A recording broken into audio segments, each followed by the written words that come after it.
देखिए, लोकसभा की कुल सीटों में बिहार की 40 सीटें बेहद इंपॉर्टेंट हैं।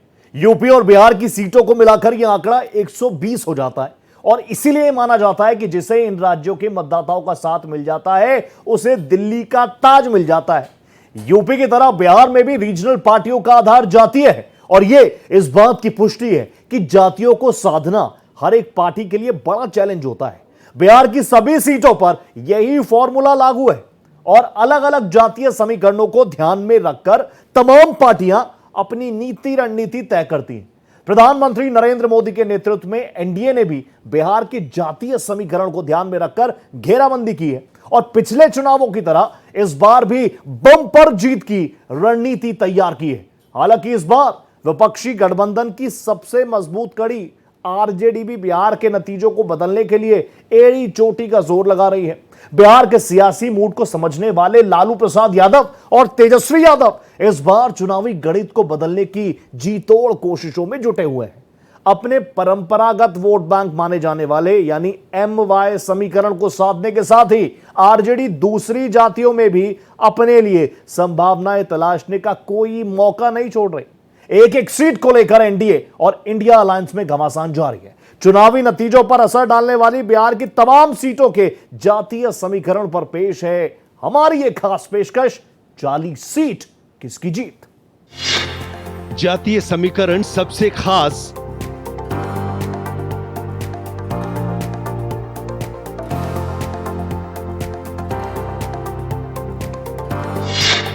बिहार के नतीजों से आस।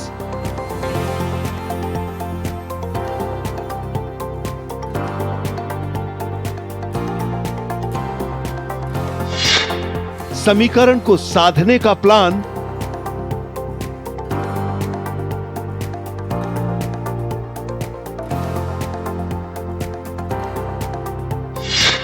बिहार में तेज सियासी घमासान।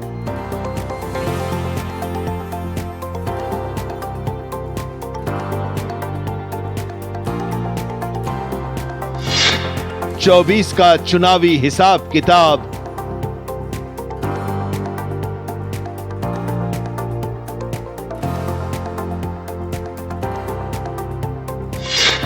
कहां किस पार्टी का प्रभाव।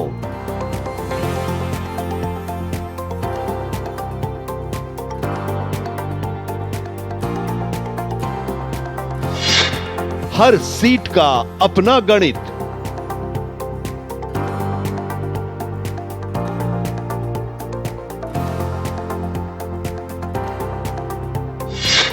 किस पार्टी का सधेगा हित। मैं इंडी गठबंधन वालों से पूछता हूं, भैया बताओ, अरे तुम्हारा रिपोर्ट कार्ड क्या है? जो लोग नौकरी के बदले जमीन अपने नाम लिखवा ले, वो युवाओं के बारे में सोच सकते हैं क्या?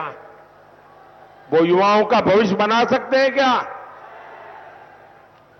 जिनके जंगल राज में सिर्फ बम बारूद और कट्टों का कारोबार फला फूला, जिनके जंगल राज में भूमाफियाई फले फूले, जिन्होंने बिहार को अपहरण और फिरौती की इंडस्ट्री दी, जो कभी बिहार बड़ा नहीं कर सकते। नीतीश जी ने जिस मेहनत से बिहार को उन स्थितियों से बाहर निकाला है, वो बहुत सराहनीय है। लोकसभा चुनावों को लेकर इस बार जो बिहार में चुनावी रंग चढ़ा है, एनडीए और इंडिया गठबंधन में जीत की जोर आजमाइश चल रही है और मुकाबले में कौन अव्वल आने वाला है इसका ठीक ठाक अंदाजा लगाना भी मुश्किल है। पिछले चुनावों में जहां यह तस्वीर पूरी तरह से क्लियर थी और वो इसलिए भी लोग कांग्रेस के लंबे राजकाज से ऊब चुके थे, लोगों ने सत्ता परिवर्तन के लिए मतदान किया था। बिहार में आरजेडी के जातीय समीकरण का फॉर्मूला ध्वस्त हो चुका है। 2014 के बाद 2019 में भी एनडीए की जीत ने इस बात को साबित कर दिया कि बिहार राजनीतिक तौर पर बदल रहा है। मगर इस बार के चुनावों में जिस तरह से एक बार फिर से जाति की राजनीतिक बिसात बिछाई गई है और इसने एनडीए और इंडिया गठबंधन के बीच का मुकाबला काफी दिलचस्प बना दिया है। राज्य की सभी सीटों पर जीत को लेकर घमासान जारी है और बिहार में ऐसा पहली बार है जब यहां पर पिछड़ा बनाम अगड़ा का नारा नहीं है। खास बात यह भी है कि इस बार एक ही तरह का फॉर्मूला हर चुनावी क्षेत्र पर लागू होता हुआ नजर नहीं आ रहा। हर क्षेत्र का मिजाज बदला बदला सा नजर आता है। हर चरण की अपनी चुनौती। उत्तर भारतीय राज्यों में यूपी और बिहार की सियासत बाकी राज्यों के मुकाबले हमेशा से अलग रही है। यहाँ पर केंद्रीय या क्षेत्रीय मुद्दों से ज्यादा जातीय समीकरणों का बोलबाला रहता है। लोकसभा की सीटों की लिहाज से बिहार की 40 सीटें बेहद अहम मानी जाती हैं। यहाँ के हर चरण की अलग अलग सीटों की अपनी अलग तरह की चुनौतियां हैं और इससे पार पाने की रणनीति किसकी कितनी सशक्त है वो इस बात पर टिकी रहती है कि उन सीटों के जातीय समीकरण पर किसकी पकड़ कितनी मजबूत है। ये महज इत्तेफाक नहीं है कि इस बार बिहार में तमाम राजनीतिक दल कुछ अलग तरीके से रणनीति पर अमल कर रहे हैं। पुराने समीकरण इस बार दिखाई नहीं पड़े जैसा पहले के चुनाव में दिखता था। बीजेपी ने इस बार विपक्षी दलों की मुश्किलें बढ़ा दी हैं और ये इसी का नतीजा है कि इस बार आरजेडी की तरफ से जातीय जनगणना पर पहले वाला जोर नहीं दिखाई दे रहा है। लालू यादव की आरजेडी की रणनीति भी इस बार महज एमवाई समीकरण तक ही सीमित नहीं है। बिहार में इस बार पिछड़ा बनाम अगड़ा के ढांचे में जाति वैसे शामिल नहीं है जैसा कि हाल के चुनाव तक बिहार में देखा और समझा जाता था। 2024 के चुनाव में जो पैटर्न दिखाई दे रहा है वो इस बात की ओर इशारा है कि एक चुनाव क्षेत्र से दूसरे चुनाव क्षेत्र तक जाते जाते जातीय समीकरण कुछ अलग तरीके से आगे बढ़ रहा है। ऐसी समृद्ध प्रतिभा वाली धरती की पहचान कांग्रेस और आरजेडी के कुकर्मों ने रंगदारी टैक्स के लिए बना दी थी। इंडी वालों ने पहले तो यहां से उद्योग व्यापार का पलायन करवाया और अब ये लोग बिहार के परिश्रमी साथियों का अपमान करने में जुटे हैं। पंजाब के कांग्रेस के ये नेता कहते हैं कि बिहार के लोगों को पंजाब में बहिष्कार करना चाहिए। ये कांग्रेस वाले नेता बोल रहे हैं और आरजेडी वाले इनके साथ यहां आपसे वोट मांग रहे हैं। वो कहते हैं कि बिहार के लोगों को ना पंजाब में घर खरीदने देना चाहिए, ना ही पंजाब में बिहारियों को कोई अधिकार देना चाहिए। बिहार की राजनीति में जाति का जबरदस्त असर हमेशा देखने को मिला है। अलग अलग जातियां अलग अलग लोकसभा क्षेत्र में चुनावी नतीजों को प्रभावित करने में हमेशा असरदार साबित हुई हैं और ये इसी का नतीजा है कि चुनाव से कुछ महीने पहले बिहार की नीतीश कुमार सरकार ने तमाम विरोधों के बावजूद न सिर्फ जातीय जनगणना करवाई बल्कि उसकी रिपोर्ट को भी सार्वजनिक करके राजनीतिक गलियारों में खलबली मचा दी। बिहार के अति पिछड़े वर्ग की आबादी सबसे अधिक है और इस लिहाज से सबसे अहम वोट बैंक है। ये वो वोटर है जिस पर किसी एक राजनीतिक दल का दबदबा कभी माना ही नहीं गया। बिहार की 40 में से 6 सीट आरक्षित है और इन सीटों पर भी जातीय आधार पर सीटों का बंटवारा दोनों गठबंधन की तरफ से हुआ है। यही हाल दूसरी सीटों का भी है और इसीलिए इस बार माना जा रहा है कि बिहार की सभी सीटों पर दोनों गठबंधन में बराबरी के स्तर पर टक्कर है। बिहार में जाति असरदार। बिहार में चुनाव में जातीय समीकरण कितना असरदार है इसका अंदाजा इसी से लगाया जा सकता है कि बिहार के मुख्यमंत्री नीतीश कुमार के तमाम विरोधों के बावजूद बाकायदा जाति आधारित जनगणना करवाकर उसे सार्वजनिक भी कर दिया।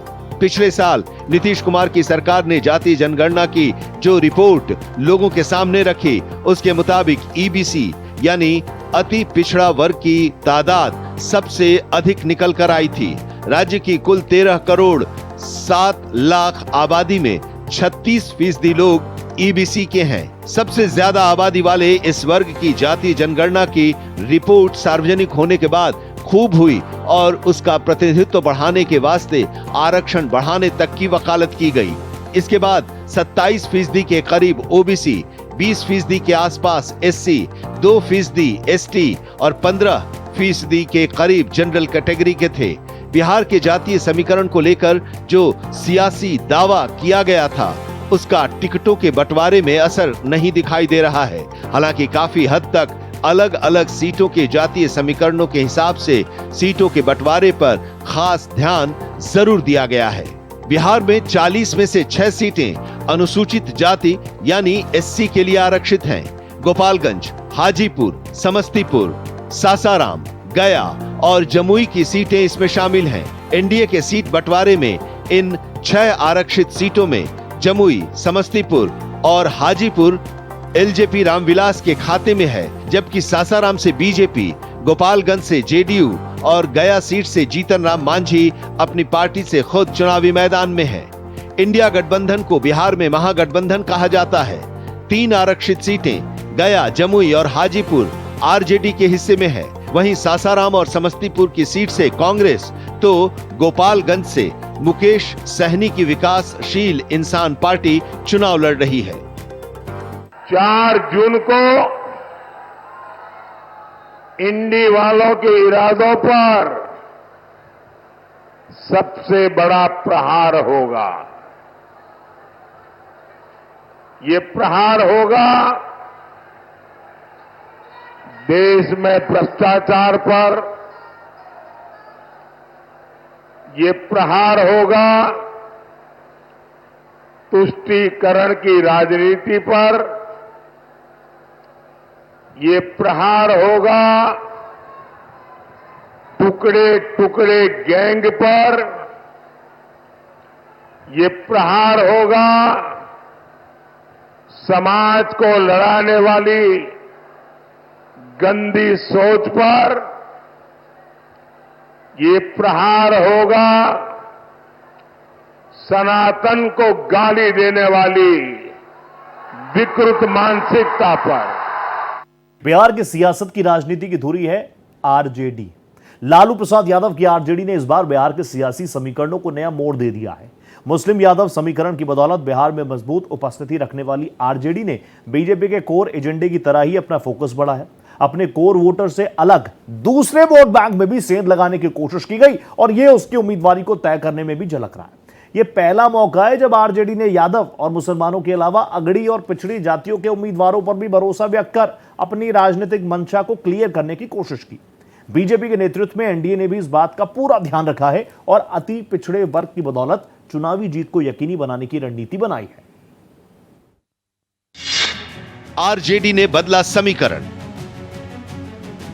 बिहार में इस बार का चुनावी घमासान अलग रंग में नजर आ रहा है।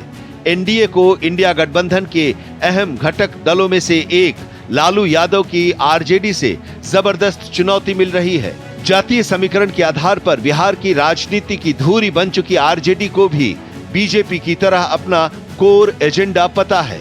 उसे अपने कोर वोटर की भी जानकारी है। बीजेपी अगर हिंदुत्व, मंदिर, मुसलमान, पाकिस्तान जैसे कोर एजेंडे के सहारे दशक भर से लगातार कामयाबी हासिल करती रही है, तो आरजेडी को भी अपने कोर वोटर और एजेंडे की अच्छी समझ है। उसे पता है कि 17% से ज्यादा मुस्लिम और 14% से ज्यादा यादव वोटर तो उसके अपने ही हैं। अगर दूसरी जातियों से भी उसने कुछ प्रतिशत वोटों को अपने पक्ष में कर लेती है तो वो एनडीए के लिए बड़ी चुनौती पेश कर सकती है। इसी रणनीति के तहत आरजेडी ने इस बार अपने कोटे की 26 सीटों में से 3 सीटें तो निषाद समुदाय का नेतृत्व करने वाले मुकेश सहनी की पार्टी वीआईपी को दे दी। यादवों को 8 तो मुसलमानों को 2 सीटें दी है। 2 सवर्णों को भी आरजेडी ने उम्मीदवार बनाया है। भूमिहार और कुशवाहा जाति पर पहली बार आरजेडी ने भरोसा जताकर चुनावी नतीजों को बदलने की रणनीति अपनाई है। हालांकि लालू यादव को मात देने के लिए एनडीए ने भी इस बार 8 यादवों को मौका दिया है। दोनों गठबंधनों ने कोयरी जाति के 11 उम्मीदवार उतारे हैं। बिहार में एनडीए और इंडिया गठबंधन ने 16 यादवों और 11 कोयरी जाति के उम्मीदवारों को मैदान में उतारा है। बिहार में कोयरी जाति की आबादी करीब 5% है। प्रधानमंत्री जी से हम विनम्र आग्रह कर रहे हैं, आप 8-10 बारी जो है बिहार आ चुके हैं, लेकिन आपने अपना विजन जो है अब तक बिहार के लिए क्या करेंगे अगले 5 साल, ये अब तक नहीं बताया है। पिछली बार भी जो है 40 में से 39 सांसद जो जीत के गए, उन्होंने क्या किया 10 साल, अब तक उनका कोई हिसाब नहीं।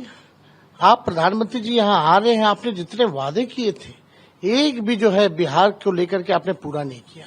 आप कहते थे बिहार को हम स्पेशल पैकेज देंगे, स्पेशल अटेंशन देंगे, स्पेशल स्टेटस देंगे, लेकिन उन वादों का क्या हुआ? यहाँ प्रधानमंत्री जी आ रहे हैं, यहाँ गृह मंत्री जी आ रहे हैं, यहाँ राजनाथ सिंह जी आ रहे हैं, यहाँ जेपी नड्डा जी आ रहे हैं, यहाँ नितिन गडकरी जी आ रहे हैं, प्रधानमंत्री, केंद्रीय मंत्री, अनेकों राज्यों के मुख्यमंत्री, असम के मुख्यमंत्री, यूपी के मुख्यमंत्री, सबको जो है बिहार लाया जा रहा है।